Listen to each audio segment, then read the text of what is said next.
দুজন বড় বড় শিল্পপতি শহর থেকে উধাও হয়ে গেল, এখনো পর্যন্ত তার কোনো কিনারাই হলো না। আপনারা আগে সব নাকে সর্ষের তেল দিয়ে ঘুমোচ্ছেন। এ নিয়ে বিরোধী পক্ষরা বিধানসভায় প্রশ্ন তুলেছে, মুখ্যমন্ত্রী পর্যন্ত উদ্বিগ্ন। সাধারণ মানুষের তো পুলিশ ডিপার্টমেন্টের ওপর আস্থা হারিয়ে যাচ্ছে। তাছাড়া ও দুজন শিল্পপতি ওই মৎস্যমন্ত্রী রামপ্রসাদ বাবুর ঘনিষ্ঠ বন্ধু। আমার তো মশাই চাকরি রাখাই দায় হয়ে দাঁড়িয়েছে। স্যার, আপনি যাদের কথা বললেন তাদের নিখোঁজ হওয়ার কোনো এফআইআর পুলিশ রেকর্ডে নেই। তাছাড়া পুলিশ রেকর্ডে এদের নামে নানান অভিযোগ আছে যে এরা নানান রকম অসামাজিক কাজের সঙ্গে জড়িত, তাই এদের শত্রু থাকা অসম্ভব নয়। তাই এদের বিরোধী দলও তো এদের অপহরণ করতে পারে। অজিত, কেসটা শুধুমাত্র যদি অপহরণই হতো তাহলে তো মুক্তিপণ দাবি করত, কিন্তু তা তো করেনি। উপরন্তু মন্ত্রী রামপ্রসাদ বাবুকে কে যেন ফোনে ধমকি দিয়েছে। স্যার, আপনি যদি আমাকে কেসের দায়িত্ব দেন তাহলে আমি আপনাকে কথা দিচ্ছি, সে অপরাধী যতই চালাক হোক না কেন 7 দিনের মধ্যে তাকে আমি ধরবই। এই নাও 10,000 টাকা। আর ওই যে দেখছো মন্ত্রীর বাড়ি, ওই মন্ত্রীর বাড়ির সামনে খুব জোরে বাজনা বাজাবে, খুব বাজি পোড়াবে, ঠিক 10:30 পর্যন্ত। এখন 10টা, যাও। ওকে। আরে নাহি নাহি, ও পুলিশের উপর আমার কোনো ভরসা নাই। আপনি নিশ্চিন্তে থাকুন, আপনার পুরো বাড়ি পুলিশ ফোর্স দিয়ে ঘেরা আছে, একটা মশা পর্যন্ত ঢুকতে পারবে না। अरे लल्लू, তুমি अर्जुन के চিনো না, कोई भी काम उनके लिए इम्पॉसिबल नहीं। কিন্তু আপনি কি করে জানলেন যে অর্জুনই আপনাকে কিডন্যাপ করবে? দেখো ইন্সপেক্টর, তুমি আমাকে প্রশ্ন করবে না, আমি সালা মন্ত্রী আছি, আমি जो भी कुछ ভাবতে পারি। আরে বাপ রে বাপ, ও অর্জুনকে আমার বহুত ডর লাগে। আপনি নিশ্চিন্তে শুয়ে পড়ুন, আমরা আছি। এই তুমি নিশ্চিন্তে শুয়ে পড়বে না?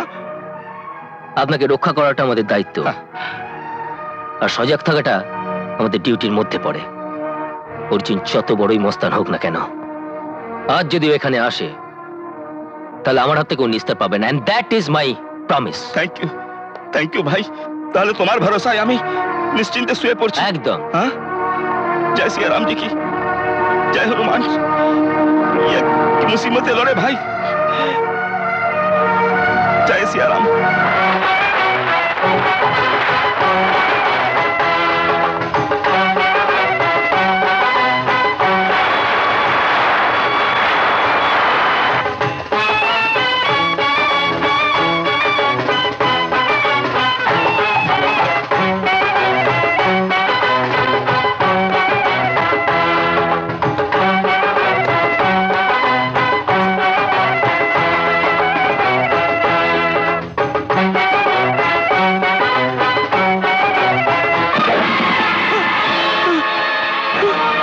শয়তান, ভেবেছিলিস পুলিশ তোকে আমার হাত থেকে বাঁচাবে না? আমার হাত থেকে তোকে বাঁচাবে। হ্যাঁ, চেঁচিয়ে কোনো লাভ নেই, কোনো লাভ নেই চেঁচিয়ে।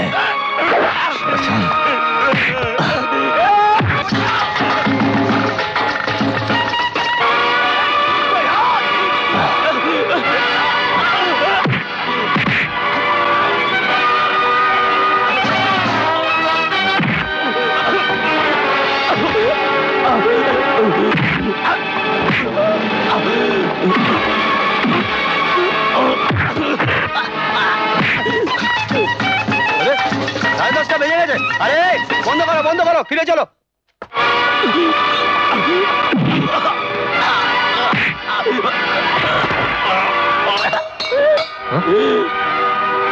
এটা ধরো।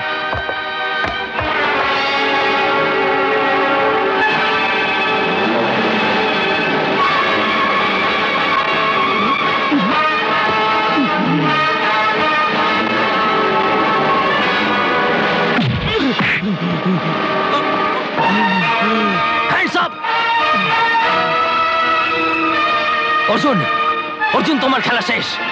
তুমি রামপ্রসাদ বাবুকে ছেড়ে দাও, পুলিশের কাছে আত্মসমর্পণ করো। অর্জুন। ইন্সপেক্টর, এই মন্ত্রীকে আজ অর্জুনের হাত থেকে কেউ বাঁচাতে পারবে না।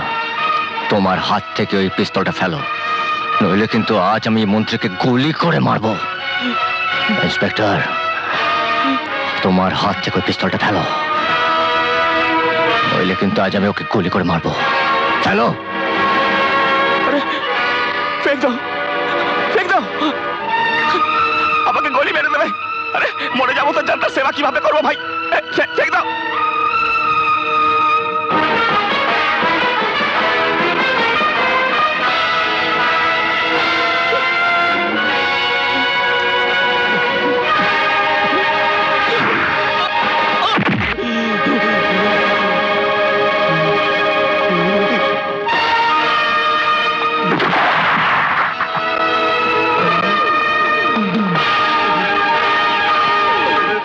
धर्मा बतौर, अगर सही वक्त पर यह बहादुर इंस्पेक्टर अजीत ना आसतो तो आज हम अदालते थकताम ना, हमार स्वर्गवास हो जेतो, भगवान की कसम। প্লিজ এই পয়েন্টটা নোট করবেন ইওর অনার। धर्मा बतौर, ये अर्जुन गुंडा एकदम प्रोफेशनल मर्डरर। ये हमार अपोनेंट पार्टी থেকে টাকা लिए हमार to very special friend Ranjit Chaudhary और अब्दुल करीम के प्रथमे किडनैप करे, उसके बाद मर्डर करे।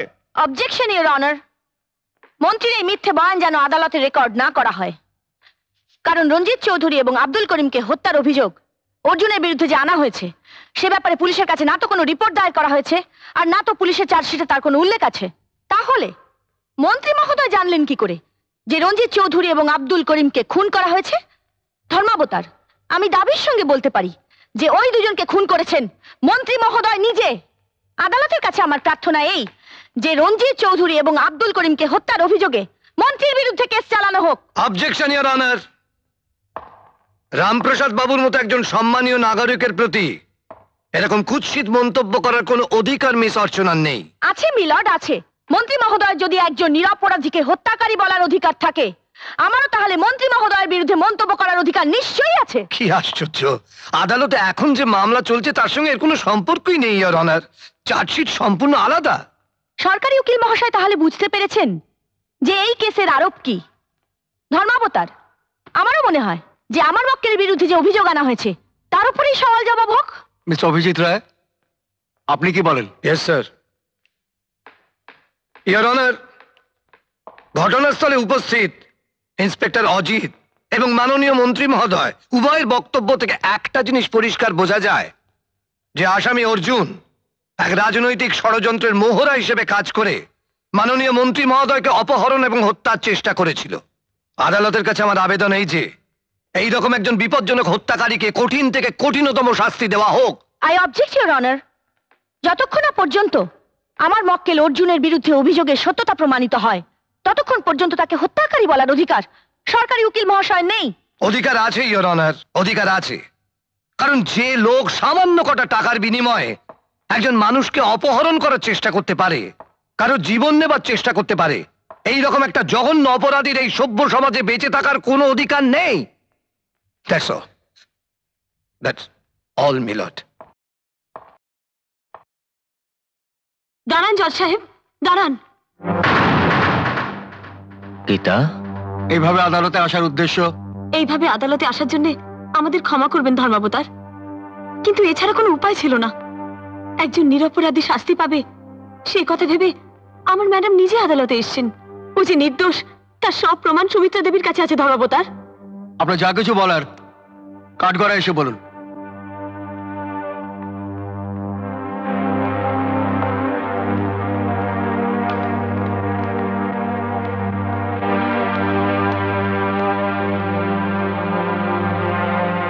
জজ সাহেব, আমি সুমিত্রা দেবীর সেক্রেটারি। ওনার তরফে আমাকে কথা বলতে দেওয়ার অনুমতি দেওয়া হোক। কেন?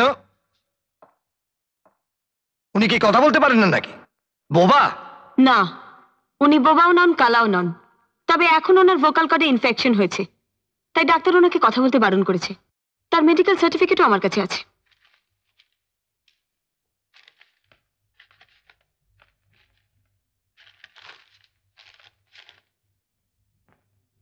সুমিত্রা দেবী, আপনিও কি তাই চান? সুমিত্রা দেবীর তরফে আপনাকে বলার অনুমতি দেওয়া হলো। জজ সাহেব, এই ব্যক্তি সম্পূর্ণ নির্দোষ। এ যা করেছে সবকিছু সুমিত্রা দেবীর নির্দেশে করেছে। হ্যাঁ হুজুর, আমি স্বীকার করছি আমরা মাধবী দেবীকে অপহরণ করেছি সত্যি, কিন্তু আমরা তার ইজ্জত নেইনি হুজুর। উনি আমাদের আঘাত করে পালিয়ে যেতে সক্ষম হয়েছিলেন হুজুর। আল্লাহর কসম স্যার, উনি নিষ্পাপ। আমরা ওনার ইজ্জত নিতে পারিনি। আমরা যা করেছি স্যার এর কথাই করেছি। হ্যাঁ, এর কথা। আমার কথা বলছিস? জুতা কথা বলছিস? ये मेमोरी ফেলবো স্যার, মেমোরি ফেলবো। আমরা বলছি এর কথাই করেছি। Order, order. ইওর অনার, এখানেই শেষ নয়, এর পেছনে আছে এক মর্মান্তিক ঘটনা। আজ থেকে প্রায় 20 বছর আগে এরা 4 বন্ধু মিলে এক নববিবাহিত দম্পতির স্বামী সাগর দত্তকে নির্মমভাবে হত্যা করে এবং তার স্ত্রী উর্মিলা দত্তকে পাশবিকভাবে বলাৎকার করে হত্যা করে এবং এরা তিনজনে সেদিন সেই ঘটনাস্থল থেকে পুলিশের নজর এড়িয়ে পালাতে সক্ষম হয়। কিন্তু চতুর্থ জন বিক্রম সামন্ত সেদিন ঘটনাস্থলে পুলিশের হাতে ধরা পড়ে, আর এই আদালতেই সেদিন তার ফাঁসি মঞ্জুর হয়। এবং সেই কেসে সরকারি উকিল ছিলেন এই অভিজিৎ রায়। মহামান্য আদালতের কাছে আমি প্রার্থনা করছি যে সাগর দত্ত ও উর্মিলা দত্তের মার্ডার কেস রিওপেন করা হোক এবং এদের বিরুদ্ধে কেস চালানো হোক। That's all your honour. এই আদালত রামপ্রসাদ যাদব, আব্দুল করিম আর রঞ্জিত চৌধুরীকে দোষী সাব্যস্ত করে 7 দিনের জন্য পুলিশ কাস্টাডিতে রাখার নির্দেশ দিচ্ছে, আর মাধবী দেবীকে সসম্মানে মুক্তির আদেশ দিচ্ছে। The court is adjourned for the day. চলো চলো চলো এই যে চলুন, চলো नाच मत करना, मैं मंत्री हूँ, नाच मत करना, चुप। আচ্ছা না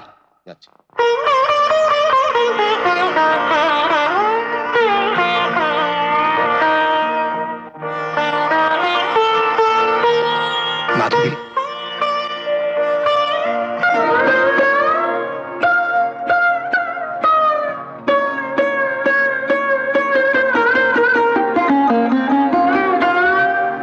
माधवी, माधवी, আমি আমার কৃতকর্মের জন্য সত্যি অনুতপ্ত। আমায় তুমি ক্ষমা করে দাও মাধবী। চলো চলো ঘরে চলো মাধবী। ঘর? কোন ঘর? যে ঘর থেকে তুমি একদিন আমায় অপমান করে বেইজ্জত করে তাড়িয়ে দিয়েছিলে, সেই ঘর? না অভিজিৎ, না। ঘর হচ্ছে ভালোবাসার, প্রেমের মন্দির, ঘৃণার নয়, অবহেলার নয়। সেদিন আমি তোমায় বলেছিলাম আমার গর্ভে যে সন্তান রয়েছে তার দেহে তোমারই রক্ত বইছে। আজ আমি প্রমাণ করে দিয়েছি। আমার কাজ শেষ। না চলি। মাধবী,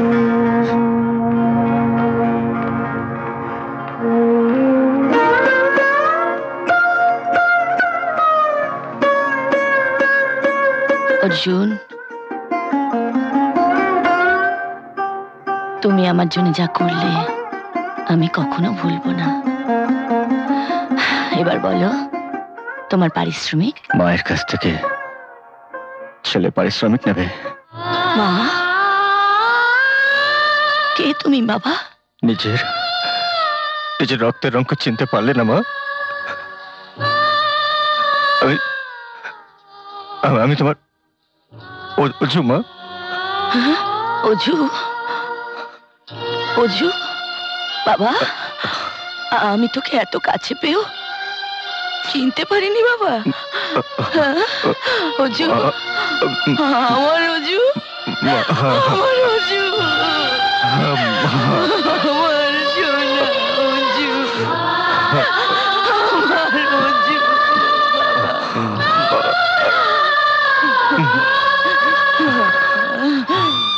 আমার বাবা। আজ আমি একা নই, আজ তোমার ছোট ছেলে এখানে আছে। ছোট ছেলে?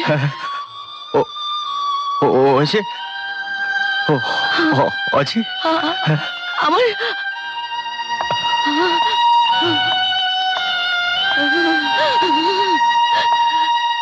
অজি, আমার অজি, মা তুই কোথায় হারিয়ে গিয়েছিলিস বাবা আমার কাছ থেকে?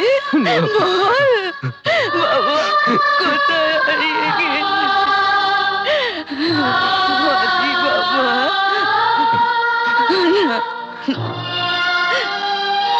না না, তুমি আমায় ক্ষমা করে দাও দাদা, আমি না জেনে তোমার গায়ে হাত দিয়েছিলাম। তোর পাগল। আয় আয়, বাবাকে ডেকে নিয়ে আসি। আয়।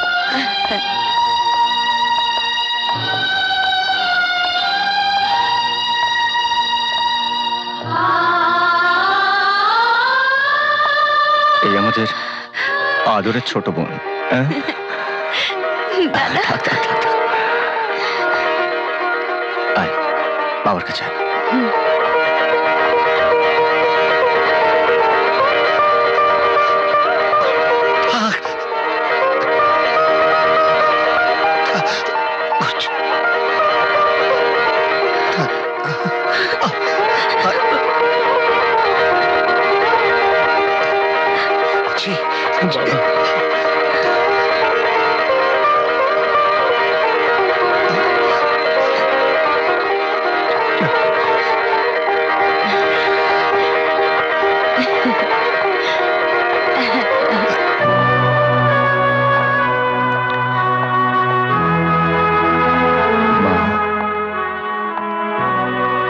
বাবাকে ক্ষমা করে দাও। হ্যাঁ মা, বাবাকে তুমি ক্ষমা করে দাও। ঘরে চলো মা। হ্যাঁ মাধবী, ঘরে ছিল। হ্যাঁ মা, এবার ঘরে ফিরে চলো। যেদিন তুমি ঘর থেকে চলে এসেছো সেদিন থেকে আমার ঘর শ্রীহীন হয়ে গেছে। হ্যাঁ মা, তুমি সত্যিই আমাদের ঘরের লক্ষ্মী। আমাকে ক্ষমা করে দাও মা। এবার চলো মা, সবাই আমরা একসঙ্গে ঘরে ফিরবো। আর আমরা আমরা কোথায় যাব? ও হ্যাঁ, তোমাদের কথা তো ভুলে গেছিলাম। এসো এদিকে। দাদু, এই হচ্ছে গীতা,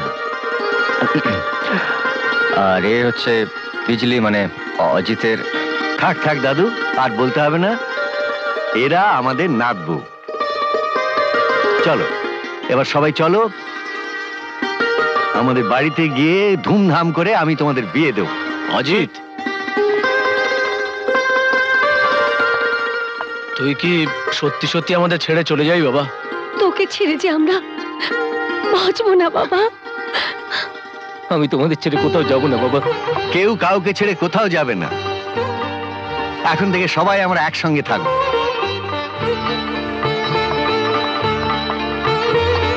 চলো এবার সবাই আমরা আমাদের ঘরে ফিরে যাই।